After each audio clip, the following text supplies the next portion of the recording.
Assalamualaikum warahmatullahi wabarakatuh.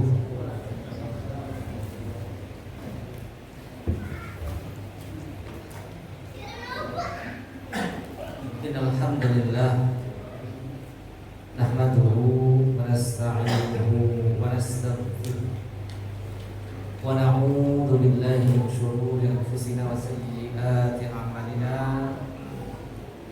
Man yahdihillahu fala mudilla lahu wa man yudlilhu fala hadiya lahu.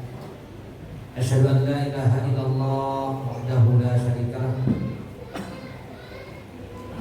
wa asyhadu anna Muhammadan 'abduhu wa rasuluh. Qala Allah azza wa jalla ya ayyuhalladzina amanu taqullaha haqqa tuqatih wa la tamutunna illa wa antum muslimun. Ya ayyuhan nas ittaqu rabbakum alladzi khalaqakum min nafsin wahidah wa khalaqa minha zawjaha wa batha minhuma rijalan katsiran wa nisaa'a wattaqullaha alladzi tasaaluna bihi wal arham innallaha kana 'alaykum raqiba. Ya ayyuhalladzina amanu taqullaha wa qulu qawlan sadida yuslih lakum a'malakum wa yaghfir lakum dhunubakum wa man yuti'illaha wa rasulahu faqad faza fawzan 'azima. Amma ba'd. Fa inna asdaqal hadits kitabullah wa khairul hadi hadi Muhammadin sallallahu alaihi wasallam. Syarrul umur muhdatsatuha wa kullu muhdatsatin bid'ah wa kullu bid'atin dhalalah wa kullu dhalalatin finnar. Ikhwatul iman, ikhwani wa akhwati din, rahimani wa rahimakumullah. Alhamdulillah, malam hari ini kita dipertemukan oleh Allah Subhanahu wa taala untuk kita mengkaji satu kitab besar, satu kitab hadis yang berjudul Kitab Riyadhus Shalihin min Kalam Sayyidil Mursalin, karya Imam Hafidz Abu Zakaria Muhyiddin bin Syaraf An-Nawawi rahimahullah rahmatan wasi'ah. Kita baru memulai dan sebagiannya sudah kita bacakan. Bab pertama yaitu babul ikhlas wa ihdharun niyyati fi jami'il a'mali wal aqwalil barizati wal khufyah. Bab keikhlasan dan menghadirkan niat dalam setiap amalan, baik perkataan yang nampak maupun yang tersembunyi.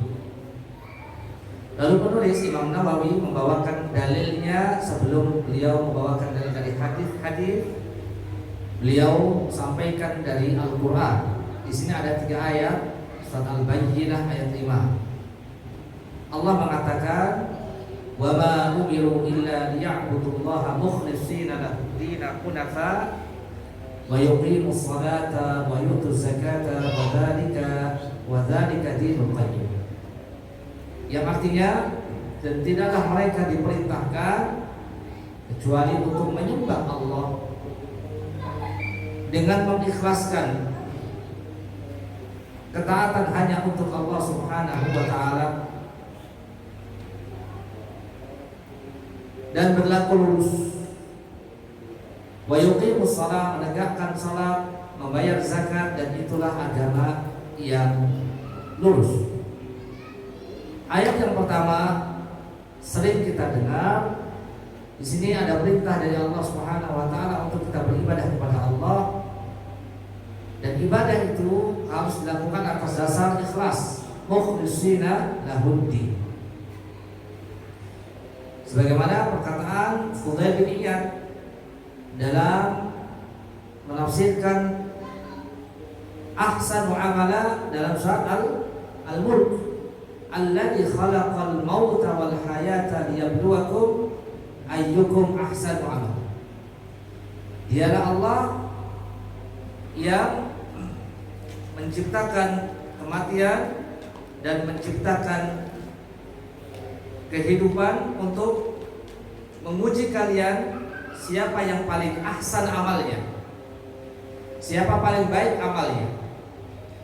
Fudail bin Iyad mengatakan ahsanu amala akhlasuhu wa asbahu. Amalan yang paling ahsan adalah amalan yang paling ikhlas dan paling benar. Lalu beliau mengatakan innal amala idza kana khalisan wa lam yakun shawaban lam yakun. Amalan jika dilakukan ikhlas tidak benar, tidak diterima. Wa idza kana shawaban wa lam yakun khalisan lam yuqbal. Dan jika amal itu dikerjakan benar tidak ikhlas pun tidak diterima.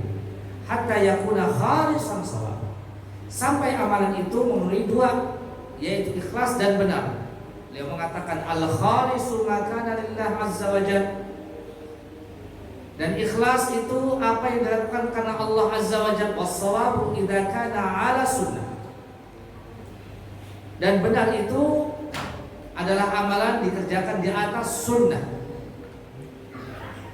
Ayat yang lain juga dalam surat Al-Kahfi 110, "Faman kana yarju liqa'a rabbih falyamal 'amalan shalihan wa la yusyrik bi'ibadati rabbih ahad."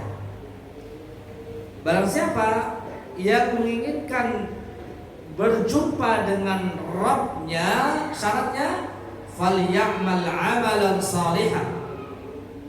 Maka hendaknya dia beramal saleh wala yusyrik, dan tidak melakukan kesyirikan bi'ibadati rabbih, dalam dia mengibadahi Rabb-Nya ahada dengan sesuatu apapun. Artinya di sini Allah mensyaratkan barang siapa yang ingin berjumpa dengan Allah azza wa jalla, yang pertama beramal saleh, yang kedua dia harus ikhlas dalam amalannya.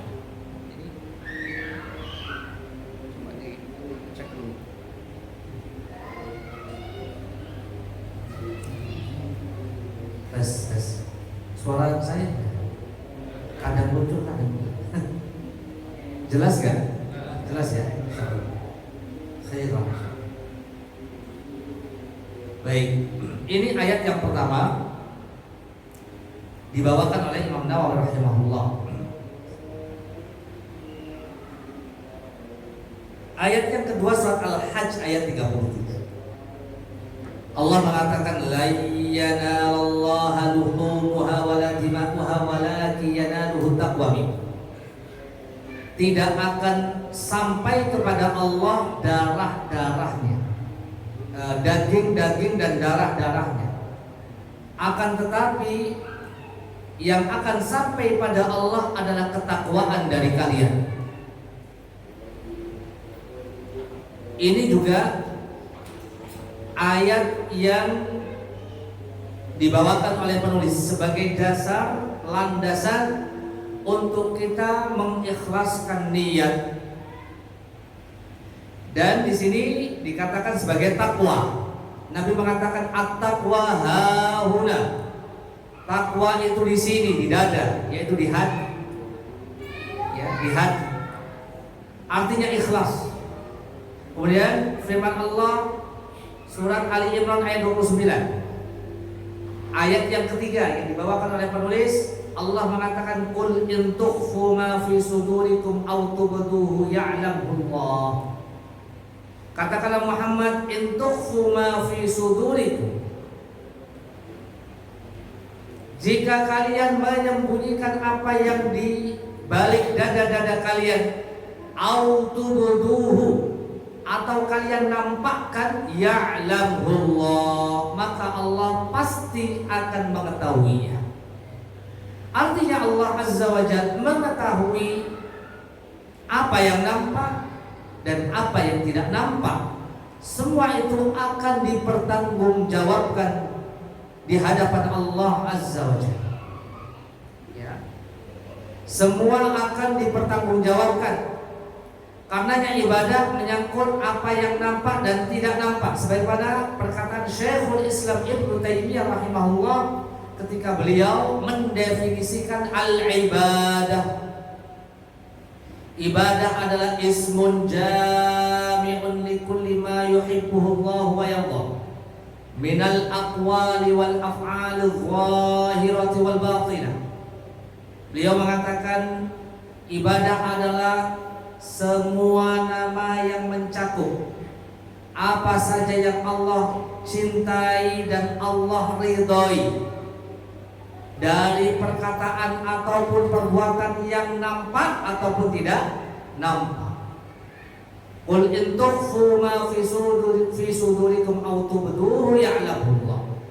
Artinya apapun yang kita lakukan, baik amalan anggota badan, baik amalan lisan ataupun amalan hati, ya'lamullah, Allah mengetahuinya. Dan itu semuanya tercatat. Ya, dan itu semuanya tercatat. Baik, kita akan langsung masuk ke hadis yang pertama. Semoga Allah memberikan kemudahan untuk membacanya dan menjelaskan. Kita masuk ke hadis yang pertama, hadis dari Amirul Mukminin Umar bin Khattab radhiyallahu taala anhu. Penulis mengatakan, Imam Nawawi mengatakan, an Amirul Mukminin Abi Hafsin Umar bin Al-Khattab radhiyallahu taala anhu, Ibnu Nufail bin Abdul Uzza bin Riyah bin Abdullah bin Qurt ibn Razahi bin Adi bin Ka'ab bin Lu'ay bin Ghalib Al-Qurashi Al-Addi. Di sini disebutkan lengkap dari Amirul Mukminin Abu Hafs, kunyahnya dari sahabat Umar bin Khattab radhiyallahu taala anhu, bin Nufail bin Abdul Uzza bin Riyah bin Abdullah bin Qurt bin Razah bin Adi bin Ka'ab bin Lu'ay bin Ghalib Al-Qurashi Al-Addi radhiyallahu anhu. Beliau sahabat Umar bin Khattab mengatakan, sami'tu Rasulullah sallallahu alaihi wasallam yaqul, aku mendengar Rasulullah bersabda, innamal a'malu binniyat. Sesungguhnya amalan-amalan itu tergantung dengan niat. Wa innamal likulli imri'in ma nawa. Dan sungguhnya setiap orang itu sesuai dengan apa yang diniat. Faman kanat hijratuhu ila Allah wa rasulihi fa hijratuhu ila Allah wa rasulih. Barang siapa yang hijrahnya untuk Allah dan Rasulnya, maka hijrahnya untuk Allah dan Rasulnya. Wa man kanat hijratuhu lidunya yusibuha. Barang siapa yang hijrahnya untuk dunia, aw imra'atin yankihuha, atau untuk wanita yang dinikahinya, fa hijratuhu ila ma hajara. Maka hijrahnya sesuai dengan apa yang diinginkannya. Muttafaqun alaihi ala sihhat. Hadis diriwayatkan Imam Bukhari, Imam Muslim, disepakati atas kesahihannya. Hadis ini adalah hadis yang besar, sebagaimana dikatakan oleh para ulama. Di antaranya Imam Syafi'i rahimahullah, dia mengatakan hadal hadis thuluthul ilm. Hadis ini sepertiga daripada ilmu. Wa yadkhulu fi sab'ina baban minal fiqh. Kalau mau dikupas, kata beliau, akan dibahas, akan didapatkan sebanyak 70 bab masuk dalam pelajaran fikih. Jadi hakikatnya tidak bisa dibahas dalam beberapa menit ke depan atau dalam satu pertemuan. Tapi kita akan bahas cukup tidak cukup, mudah-mudahan cukup, sedapatnya. Mala yudraku kulluhu minal khair la yudraku julluhu. Apa saja yang tidak bisa dibahas semuanya, maka tidak ditinggalkan keseluruhannya. Misalnya ya setengah bab, ya kita bahas setengah bab. Ala kulli hal. Yang jelas para ulama menjelaskan bahwa dalam hadis ini adalah hadis ya yang sangat penting. Imam Ahmad mengatakan usulul Islam ala thalathati ahadits. Ya, prinsip agama Islam terrangkum dalam 3 hadis. Hadis yang pertama adalah hadis Umar yang tadi sudah kita bacakan, yaitu innamal a'malu binniyat. Ya, amal itu tergantung dengan niat. Karena ini membahas tentang apa? Tentang semua ibadah yang dilakukan oleh manusia ya, tidak terlepas daripada niatnya yang ada di dalam hatinya. Bahkan niat itu menjadi apa? Menjadi syarat diterimanya amal. Sebagaimana perkataan Fudail bin Iyad, amal dilakukan, ikhlas tidak, benar tidak diterima, benar tidak ikhlas tidak diterima, sampai ikhlas dan benar. Ikhlas karena Allah Subhanahu wa taala, benar karena sunnah. Kemudian hadis yang kedua yang menjadi prinsip agama Islam adalah hadis Aisyah radhiyallahu taala anha, man ahdatsa fi amrina ma laysa minhu fahuwa. Yang artinya barang siapa yang membuat perkara yang baru dalam agama maka tidak diterima. Barang siapa yang membuat perkara yang baru dalam perkara agama yang tidak ada contohnya, fahuwa, maka hal itu tertolak. Ini menyangkut tentang apa? Sunnah, sebagaimana tadi disebutkan oleh Fudail bin Iyad, bahwa ibadah itu harus ikhlas dan benar. Ikhlas karena Allah, benar mengikuti sunnah. Kemudian hadis yang ketiga menjadi prinsip agama Islam adalah hadis Nu'man bin Bashir, yaitu Nabi mengatakan al-halalu bayyin wal haramu bayyin. Halal itu jelas, haram itu jelas. Di antara keduanya ada perkara syubhat. Jadi Islam itu terangkum dari 3 hadis ini, sebagaimana perkataan Imam Ahmad bin Hanbal rahimahullah rahmatan wasi'ah. Ini tentang keutamaan hadis. Kemudian kita akan bahas beberapa poin faedah yang bisa kita ambil dari hadis yang mulia ini.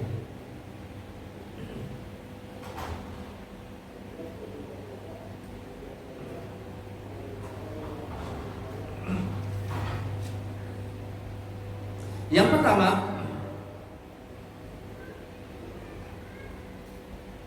Nabi mengatakan innamal a'malu binniyat. Sesungguhnya amalan-amalan itu tergantung dengan niat. Dijelaskan para ulama bahwa setiap amalan itu pasti dengan niat.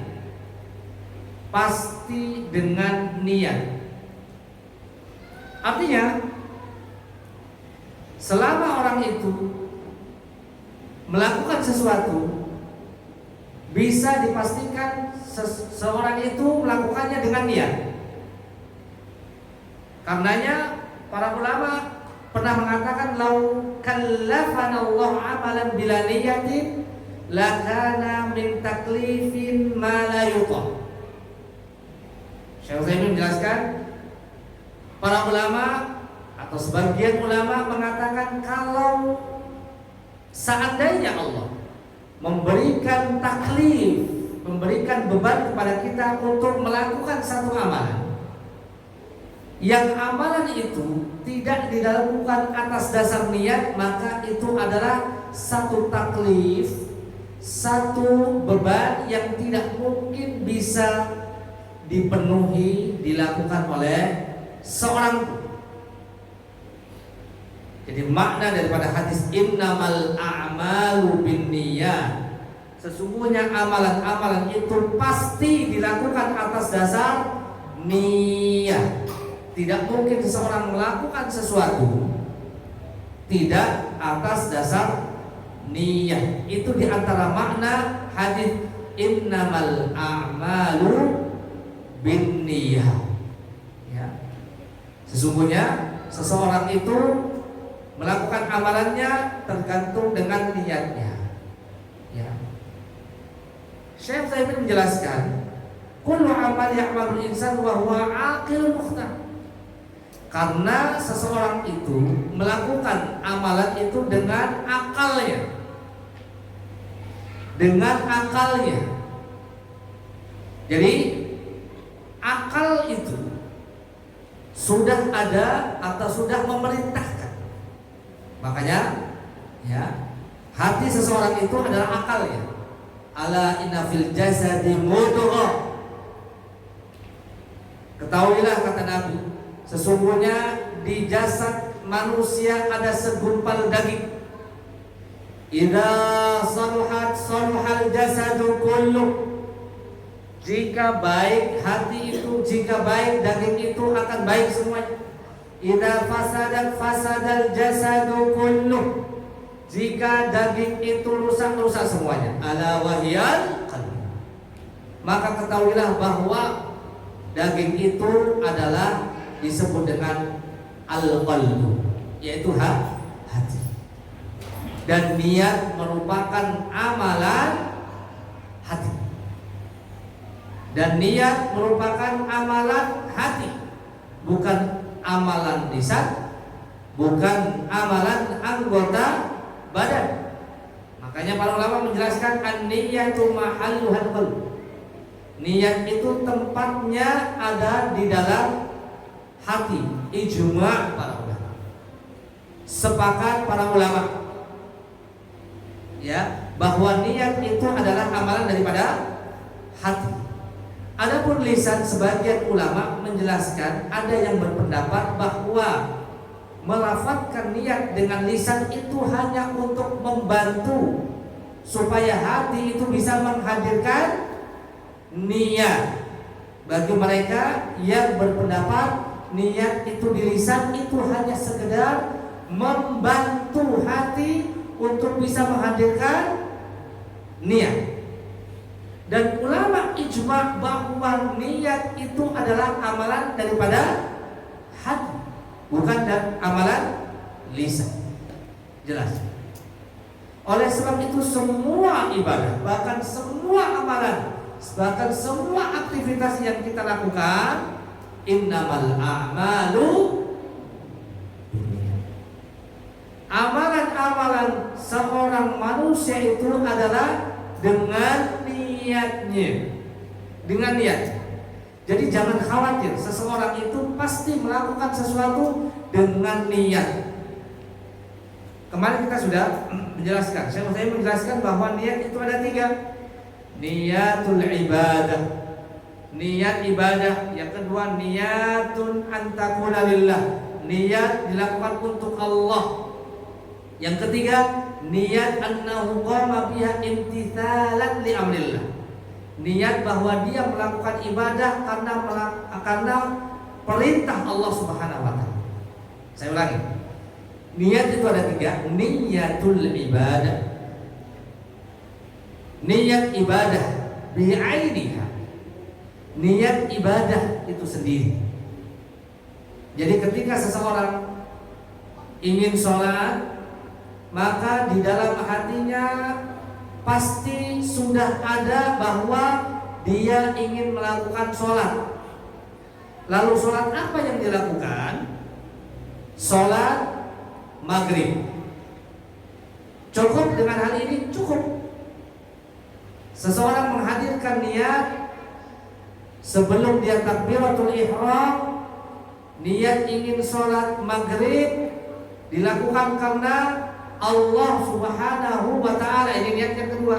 Niat antakuna lillah, niat karena ingin mengerjakan ibadah untuk Allah semata, lillah, dan mengikuti perintah Allah Subhanahu wa ta'ala. Cukup. Ketika dia menghadirkan niat itu di dalam hati, lalu dia mengucapkan takbir Allahu Akbar, maka dia sudah menghadirkan niat, maka dia sudah mengamalkan niatnya untuk beribadah sholat maghrib, demikian sholat isya, demikian sholat subuh, demikian sholat zuhur dan asar. Maka cukup baginya ya niat di dalam hatinya, karena niat adalah tempatnya di dalam hati. Kemudian innama likulli imri'in ma nawa, sebagaimana dalam hadis Nabi, sesungguhnya seseorang itu sesuai dengan apa yang diniatkan. inna waitallah wad darul akhirah fi a'malika syar'iyyah hasala laka dzalik wa inna waitad dunya faqad tahsul wa qad la tahsul. Ketika dia berniat mengerjakan amalan untuk Allah dan mengharapkan akhirat, faman kana yarju liqa'a rabbih falyamal amalan salihan wa la yusyrik bi ibadati rabbih ahad. Jadi ketika dia meniatkan dirinya ibadah untuk Allah Azza wa Jal, maka dia akan mendapatkan hal itu. Tetapi ketika dia berniat untuk mendapatkan dunia, maka bisa jadi dia dapatkan, bisa jadi tidak dia dapatkan. Ya. Makanya Allah Subhanahu wa taala mengatakan man kana yuridul ajila ta'ajjalna lahu fiha ma nasha liman nurid. Barang siapa yang menginginkan, man yuridul ajilah, yurid di sini iradah. Barang siapa berniat dalam ibadahnya ajilah untuk mendapatkan dunia, maka ajjalna lahu fiha ma nasya'u liman nurid. Kami pun akan berikan kepadanya apa yang dia inginkan dari dunianya, ma nasya', bagi yang kami kehendaki, liman nurid, untuk siapa saja yang kami inginkan. Al-Isra 18. Itu jika dia niatkan untuk dunia, maka Allah bisa berikan, bisa tidak Allah berikan. Man arada al-akhirata wa sa'alaha sa'yaha wa huwa mu'min fa ulaika kana sa'yuhum mashkura. Tetapi bagi mereka yang niatnya untuk akhirat, Allah mengatakan barang siapa yang menginginkan akhirat wa sa'alaha, dan dia berusaha untuk mendapatkannya dengan semaksimal mungkin, wa huwa mu'minun, dalam keadaan dia beriman, fa ulaika kana sa'yuhum mashkura, maka itulah usaha yang akan diterima atau disyukuri. Al-Isra ayat 19. Jadi Al-Isra ayat 18. Barang siapa yang niatnya mendapatkan dunia, Allah bisa berikan atau Allah tidak berikan, sesuai dengan kehendak, sesuai dengan yang Allah inginkan. Tetapi dalam surat Al-Isra ayat 19 Allah mengatakan barang siapa yang niatnya untuk akhirat, maka itulah usaha yang akan diterima dan akan disyukuri oleh Allah Subhanahu wa taala dan akan mendapatkan hasilnya. Innama likulli imri'in ma nawa.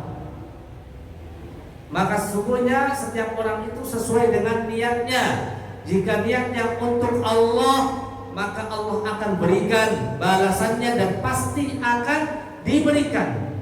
Karena Allah mengatakan faulaika kana sa'yuhum mashkura, maka niat yang akan diterima di sisi Allah adalah niat untuk akhirat.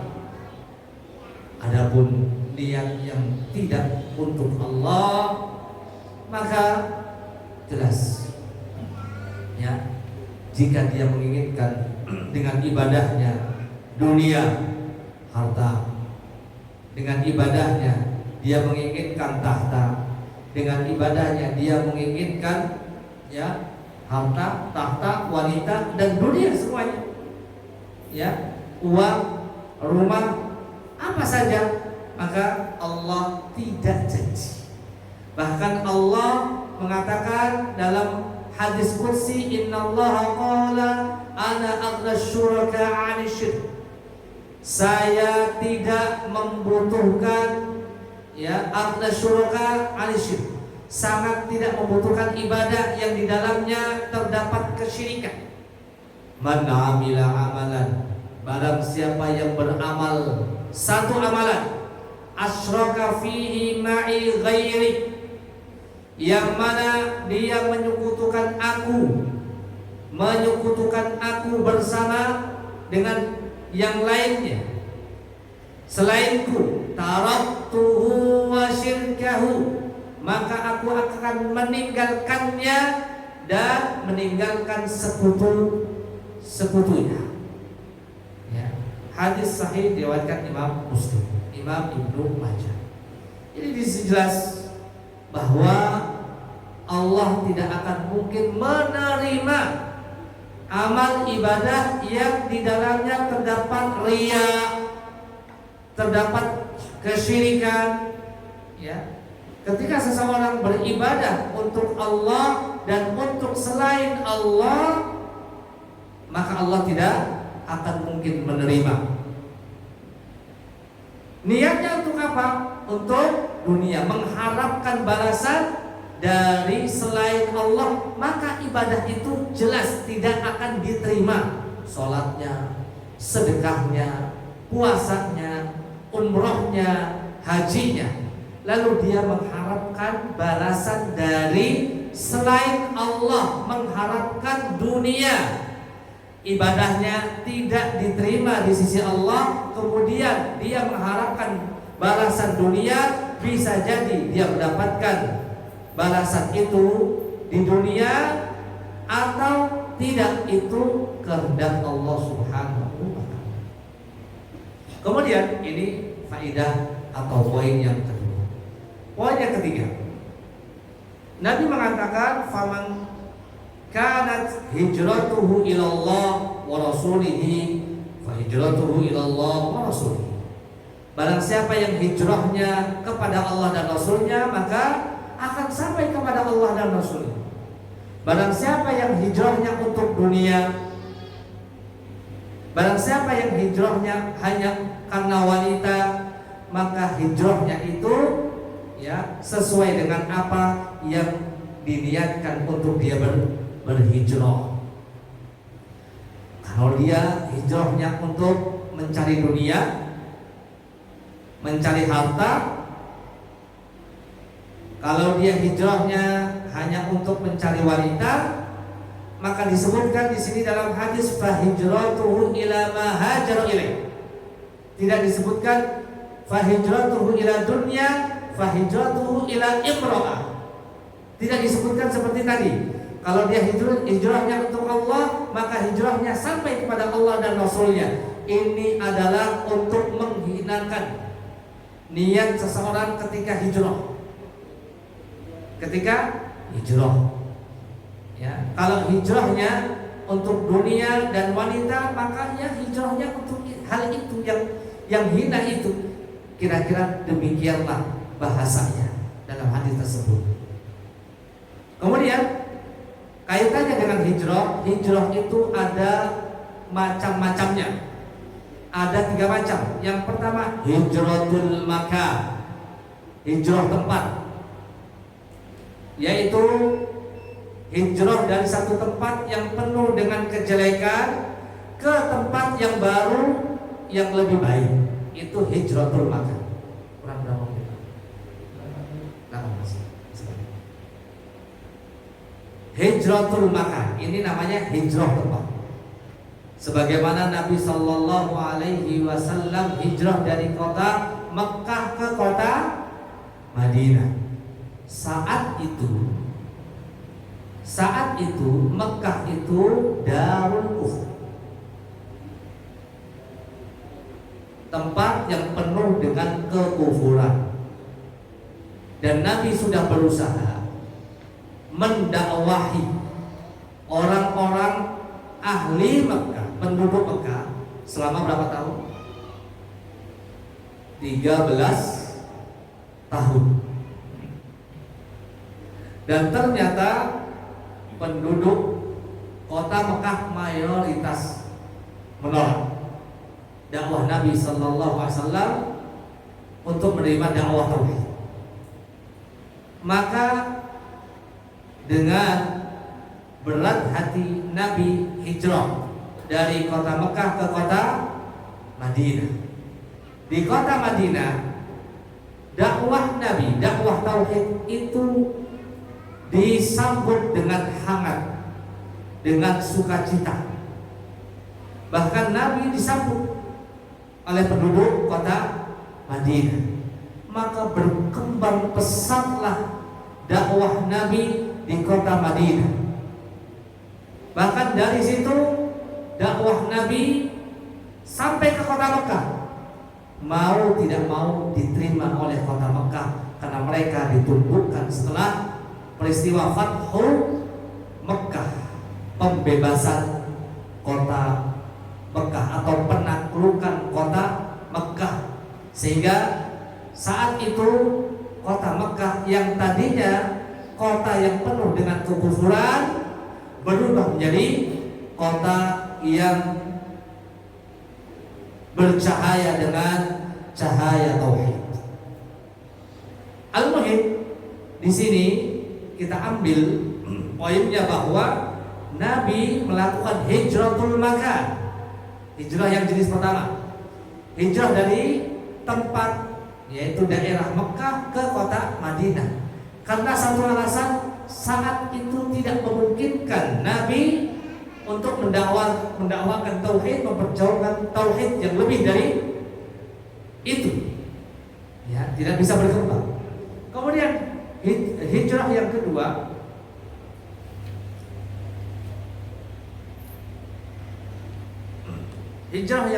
adalah hijratul amal. Hijrah amalan,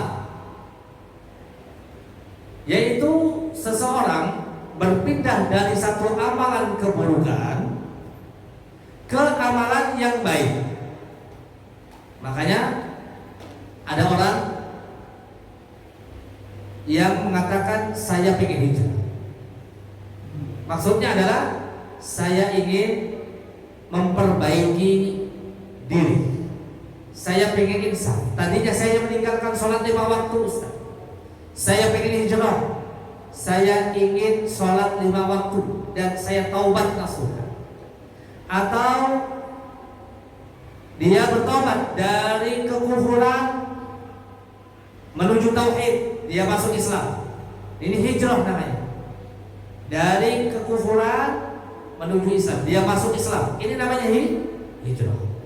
Dari tauhid ke syirik, dari bid'ah ke sunnah, dari maksiat kepada ketaatan, dari perkara yang haram dia tinggalkan. Dia pengen hijrah. Saya pengen hijrah. Saya tidak mau bekerja di tempat yang haram, memproduksi barang-barang yang haram. Saya pengen hijrah. Saya ingin meninggalkan tempat yang buruk, tempat pekerjaan yang buruk, saya hijrah. Ya, ini berarti masih tempat tadi ya. Ya, hijratul amal. Hijratul amal. Sebagaimana Nabi mengatakan, al-muslimu man salimal muslimuna min lisanihi wa yadihi. Orang Islam adalah orang Islam lainnya itu selamat dari lisan dan tangannya. Wal muhajiru man hajara manahallahu anhu. Dan orang yang berhijrah adalah orang yang berhijrah dari apa yang dilarang oleh Allah Subhanahu wa ta'ala. Dia meninggalkan apa yang dilarang oleh Allah Subhanahu wa ta'ala. Hadis riwayat Bukhari, Imam Muslim. Dari sini ya berarti bisa diambil satu poin bahwa hijrah, makna hijrah juga bukan hanya dari tempat yang buruk ke tempat yang baik, tetapi dari amal yang buruk ke amal yang baik. Ya. Misal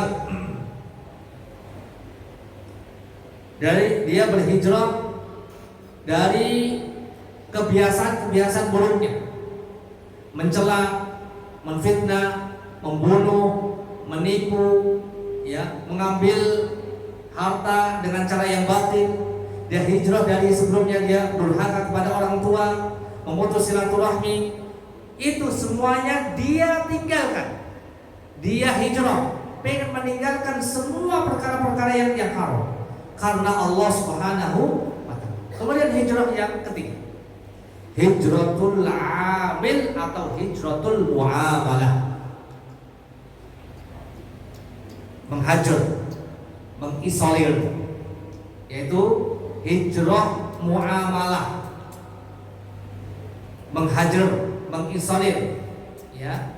Artinya dia tidak bermuamalah, berinteraksi dengan seseorang, karena ada maslahatnya, supaya orang itu taubat dari dosanya. Ketika ada seseorang yang ma'ruf, terkenal dengan apa? Dengan penipuannya, maka dia mengisolir. Saya nggak mau berhubungan, berinteraksi dengan orang ini, ya, karena orang ini hobinya hutang tidak bayar, ya, hobinya menipu sini, menipu sana, dan terus seperti itu. Maka sebagai bentuk, ya, sebagai bentuk bantuannya kepada orang tersebut, dia tidak mau lagi bermuamalah dengan orang ini karena muamalahnya buruk, ya, dan dia berusaha untuk memberitahu orang-orang hati-hati dengan orang ini karena dia adalah orang yang suka menipu, suka modus, pura-pura, ya, sakit, butuh bantuan, donasi, ya, mencari bantuan terus. Akhirnya apa? Ya, donasi sebagai bentuk profesinya. Yang intinya apa? Meminta-minta, mengemis. Maka orang seperti ini adalah orang yang menipu. Kita menghajar muamalah, tidak mau bermuamalah. Tapi syaratnya kata para ulama adalah jika memang bisa dipastikan dia taubat. Jika tidak, maka ya mau nggak mau kita harus nasihati. Ya, kalau memang ini menyangkut perkara pidana, ya mau nggak mau dia harus diberikan hukuman, sanksi, supaya dia bertaubat. Kadang-kadang orang itu dihukum dulu baru bertaubat. Kalau memang hukuman itu baik untuknya, ya, supaya dia bertaubat, maka ya jalan satu-satunya diberikan hukuman, ya, dilaporkan kepada orang-orang yang berwenang, dalam hal ini kepolisian dan yang lain. Ini hajratul muamalah. Karena ada sampai sekarang ini orang-orang yang jahat dalam muamalahnya. Maka ya salah satu obatnya adalah dengan menghajarnya. Wallahu a'lam bissawab. Maka kesimpulan daripada hadis ini, Nabi mengatakan innamal a'malu binniyah. Maka sesungguhnya amalan-amalan itu tergantung pada niatnya. Wa innamal likulli imri'in ma nawa. Maka seseorang itu tergantung pada niatnya masing-masing. Jika niatnya karena Allah, maka Allah pasti membalasnya. Jika niatnya karena dunia, maka hak Allah bisa diberikan, bisa tidak, tetapi Allah jelas-jelas tidak akan menerima amal ibadahnya. Faman kana yarju liqa'a rabbih falyamal 'amalan shalihan wa la yusyrik bi ibadati rabbih ahada. Dalam surat Al-Kahfi Allah mengatakan sebagai kesimpulan pengajian kita kali ini, barang siapa yang ingin bertemu dengan Rabb-nya, maka Allah memberikan syarat falyamal 'amalan shalihan, maka beramal kebajikanlah dan tidak beramal atas dasar riya, wala yusyrik bi ibadati rabbih ahada, dia tidak melakukan kesyirikan dalam ibadah kepada Rabb-nya. Wa sallallahu ala nabiyyina Muhammadin wa ala alihi washabihi wasallam. Subhanakallahumma wa bihamdika asyhadu an la ilaha illa anta astaghfiruka wa atubu ilaik. Assalamualaikum warahmatullahi wabarakatuh.